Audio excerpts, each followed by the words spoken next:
गरीब कचरे वालों के घर बड़ा टीवी। शीतल और अर्जुन दोनों पति पत्नी एक सिलाई मशीन की कंपनी में काम किया करते थे।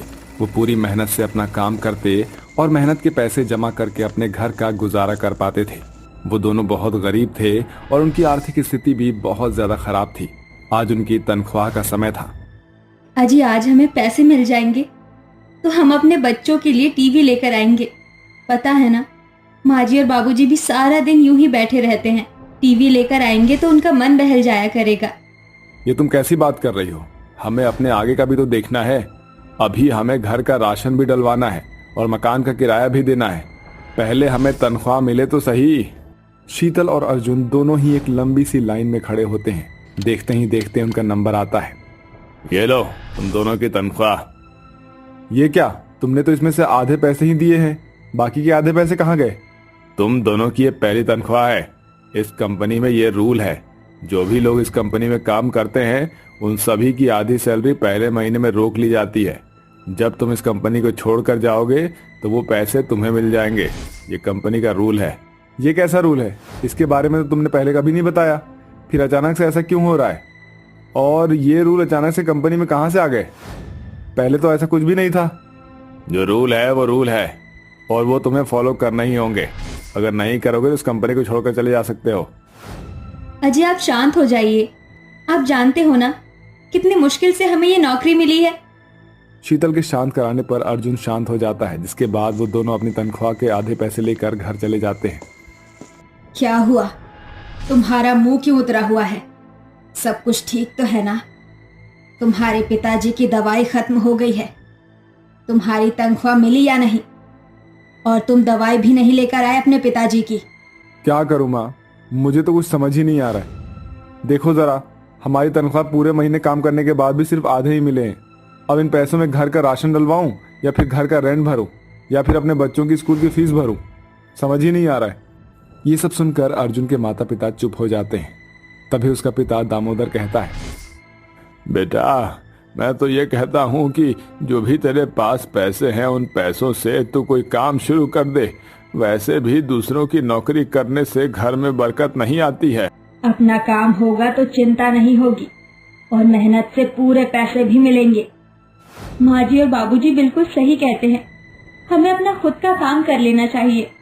अर्जुन अपने परिवार की बात मानकर अंडे बेचने का काम शुरू कर देता है, लेकिन वो अपना सारा पैसा अंडे की रेडी में लगा देता है। परंतु उसके अंडे की दुकान चल ही नहीं पाती। कोई भी उससे अंडे नहीं खरीदता। बेचारे के लगे हुए पैसे भी सब बर्बाद हो जाते हैं और वो मायूस होकर वापस घर लौट आता है। मैं तो बर्बाद हो गया। अब तो घर में खाने का एक दाना तक नहीं है। सभी लोग भूखे प्यासे बैठे होंगे घर पर। अर्जुन जैसे ही घर पर आता है तो घर पर शीतल के अलावा कोई नहीं होता। अरे शीतल, कहाँ गए सभी लोग? पड़ोस की काकी के घर पर टीवी आया है, सभी लोग वही गए हैं टीवी देखने के लिए। अर्जुन बहुत मायूस हो जाता है। ये सुनने के बाद शीतल कहती है, अरे ये क्या, एक भी अंडा नहीं बिका। सारा पैसा बर्बाद हो गया हमारा। कोई काम ठीक से नहीं हो रहा है। घर में राशन भी नहीं है, खाना किसी ने भी नहीं खाया है। दोनों पति पत्नी बहुत ज्यादा दुखी हो जाते हैं। अगले दिन अर्जुन को वो सारा सामान गांव के दुकानों पर आधे से भी सस्ते दाम पर बेचना पड़ जाता है, जिससे उसे थोड़े बहुत ही पैसे मिलते हैं और वो पैसे भी उसी दिन खत्म हो जाते हैं। अगले दिन से उन्हें भूखा मरना पड़ता है। वहीं राजू और राधिका एक औरत को सड़क पर कूड़ा बीनते हुए देख लेती है। देखो ये औरत क्या कर रही है। पता नहीं क्या कर रही है, लेकिन हम इसका पीछा करके देखें, आखिर ये इस कूड़े का क्या करेगी। वो दोनों उसका पीछा करते हैं, जिसके बाद वो देखते हैं कि वो औरत कूड़ा कचरा की दुकान पर जाकर कूड़ा बेच देती है, जिसके चलते उसे पैसे मिलते हैं। ये देखने के बाद राजू और राधिका भी कूड़ा बीनना शुरू कर देते हैं, लेकिन उन दोनों के माता पिता देख लेते हैं। तुम दोनों ये क्या कर रहे हो? सड़कों पर से कूड़ा क्यों उठा रहे हो? तुम दोनों को कहा था ना पढ़ाई करने के लिए, लेकिन तुम्हें तो आवारागर्दी करने के अलावा और कुछ आता ही नहीं है। पिताजी हम तो बस ये कूड़ा बीनकर बेचने वाले थे ताकि हम दोनों मिलकर आपकी मदद कर सकें। हमने एक औरत को ऐसा करते हुए देखा था। राजू की बात सुनते ही अर्जुन और शीतल की आंखों में आंसू आ जाते हैं, जिसके बाद वो अपने बच्चों को ये काम करने से रोकते हैं और खुद ही कूड़ा कचरा बीनकर कबाड़ी की दुकान पर बेच देते हैं, जिसके चलते उन्हें अच्छे खासे पैसे भी मिल जाते हैं। वो उन पैसों से घर के सभी सदस्यों के लिए खाना लेकर आते हैं। सभी लोग आज पेट भर कर खाना खा लो, पता नहीं कल को खाना मिले या ना मिले। अजी आप ऐसा क्यों कहते हो?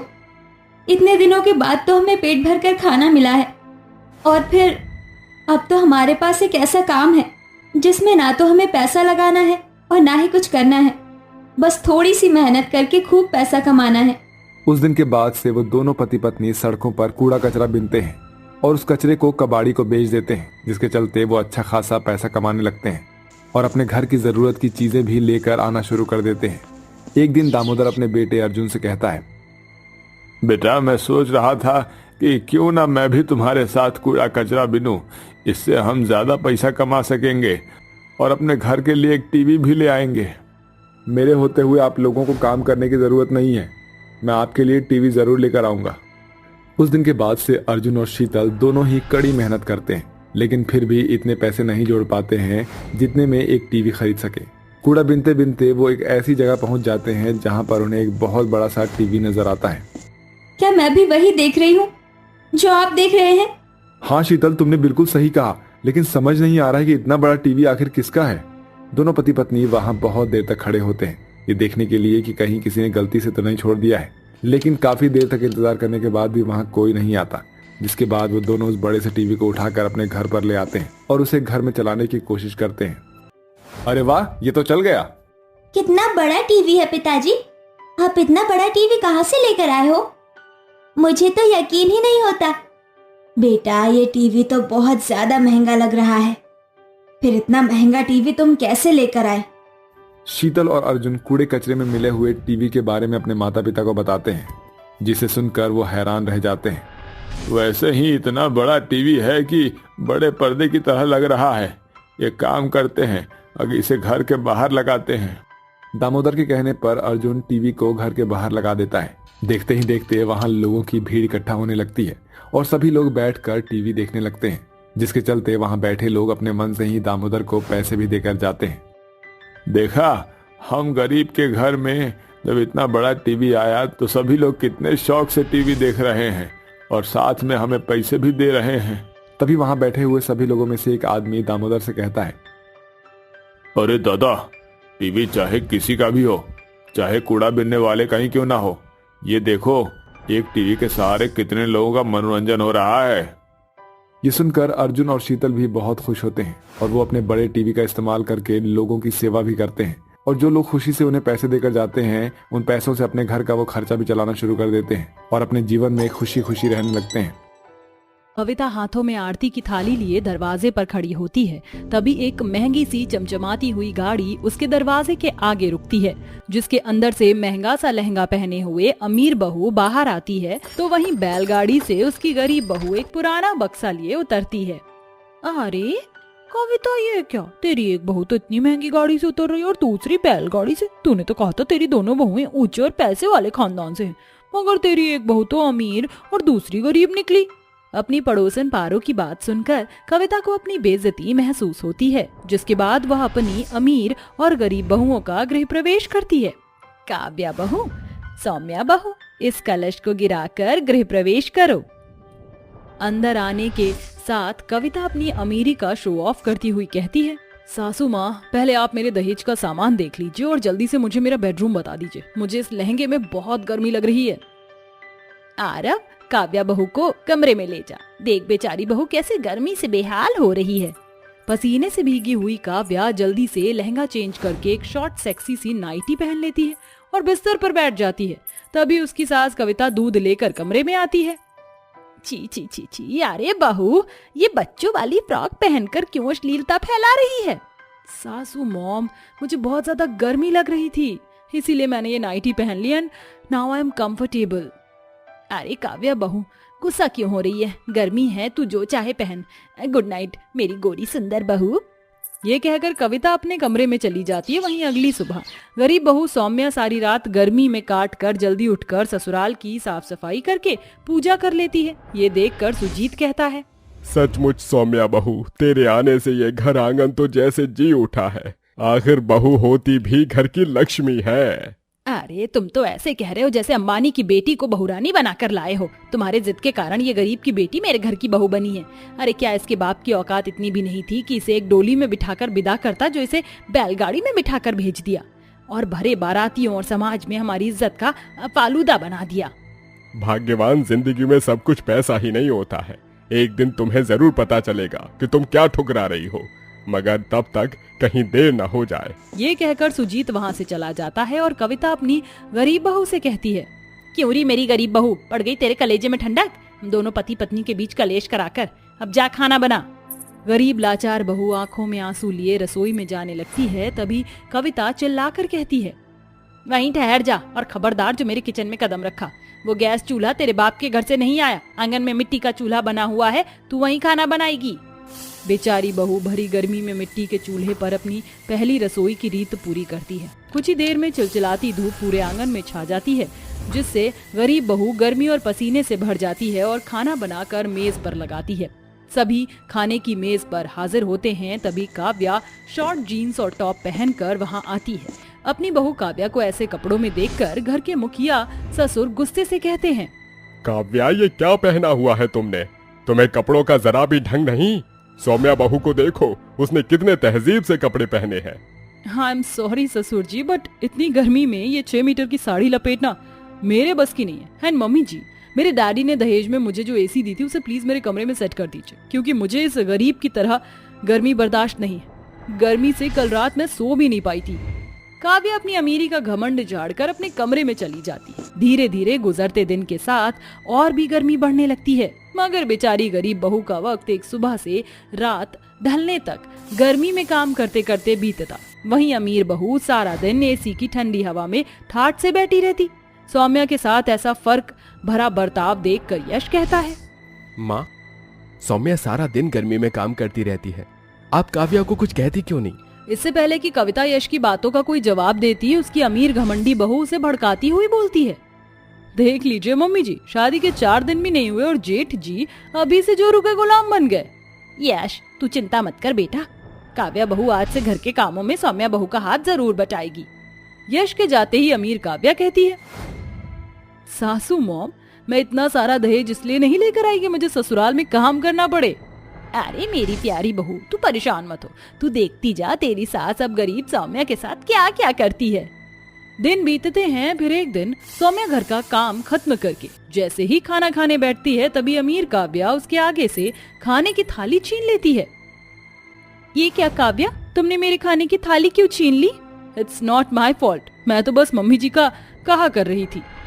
चल मेरी गरीब बहू, खाना बाद में खाना, आज करारी धूप है, जल्दी से इन कैरी को काटकर धूप में सुखा आ। मगर माँ जी, मैंने सुबह से कुछ भी नहीं खाया, मुझे खा तो लेने दीजिए। अरे कुछ देर और नहीं खाएगी तो मर नहीं जाएगी, अब चल उठ जल्दी, वरना तेरी खाल खींच लूंगी। बेचारी गरीब बहू कई घंटों तक बिना रुके आंगन में धूप में बैठी कैरी काट कर उन्हें सुखाने के लिए नंगे पैर छत पर जाती है और चिलचिलाती धूप के कारण उसे चक्कर आने लगता है, जिसके बाद सौम्या नीचे आ जाती है। आ गई मेरी गरीब जेठानी, अब आ ही गई हो तो मेरे लिए मिल्क शेक बना दो। काव्या, मेरी तबीयत ठीक नहीं। अरे मैंने तेरी तबीयत का ठेका नहीं लिया, ये तेरी सास का हुक्म है, काव्या बहू के लिए जूस बना ला, समझी। गर्मी और पसीने से भीगी हुई बेचारी बहू जूस बनाने लगती है। तभी गर्मी के कारण उसकी आंखों के आगे गर्मी के मारे अंधेरा छा जाता है और वो बेहोश होकर गिर पड़ती है। अरे भाग्यवान, सुनती हो? डॉक्टर को फोन लगाओ। थोड़ी देर में डॉक्टर घर आते हैं। इतने में यश भी दफ्तर से लौट आता है।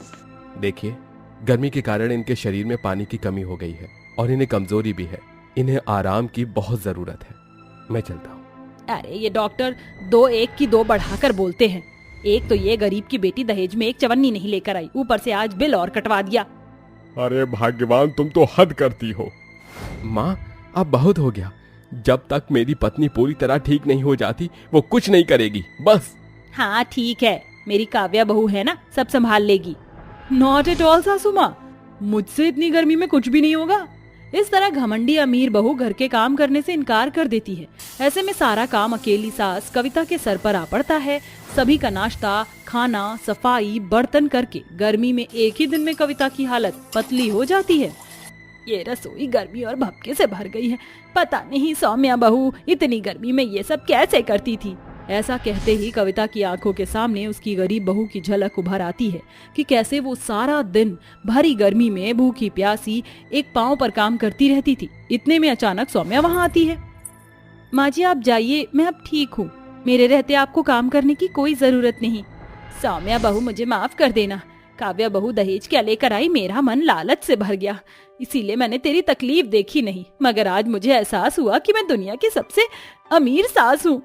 मम्मी जी, अगर आपका मेलोड्रामा खत्म हो गया हो तो मेरे लिए फ्रूट सैलेड बनाकर कमरे में ले आइए। काव्या, अब से मैं और माँ जी तुम्हारा कोई काम नहीं करेंगे, इसलिए अपना हाथ पैर चलाना सीखो। मम्मी जी, आपके सामने आपकी ये गरीब बहू मुझे बातें सुना रही है और आप खड़ी हैं। सौम्या बहू ठीक कह रही है, आज से तुम्हें अपनी जिम्मेदारी को समझना होगा और ससुराल के कामों में अपनी हिस्सेदारी भी निभानी होगी। काव्या ये देख सुनकर हैरान होती है कि जो सास उसके लाए गए दहेज के कारण कल तक सिर्फ उसकी हाँ में हाँ मिलाती थी, आज वो चुप खड़ी थी। उस घड़ी काव्या का अमीर होने का घमंड भी किसी काम नहीं आया। उस दिन से कविता ने अपनी अमीर गरीब बहू को फर्क भरी नजरों से फिर कभी नहीं देखा। अब चाहे सर्दी हो या गर्मी, अमीर गरीब बहू को अपने हिस्से का काम खुद करना पड़ता।